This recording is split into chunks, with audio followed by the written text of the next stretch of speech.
Nonostante Virgilio volesse proseguire, Dante indugiò e scorse il luogo dove i diavoli sacrificavano le anime dei dannati, gettandoli nella pece.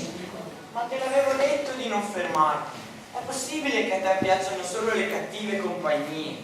Ma a me sembrano dei bravi diavoli che staranno combinando.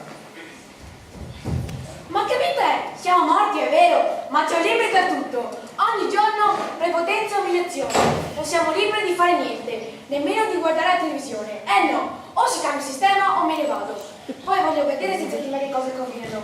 Voglio vedere chi torturano. Senza di me, finisce il divertimento. Dove scappi, dannato? Dove non ci sono fatti brutti come la luna.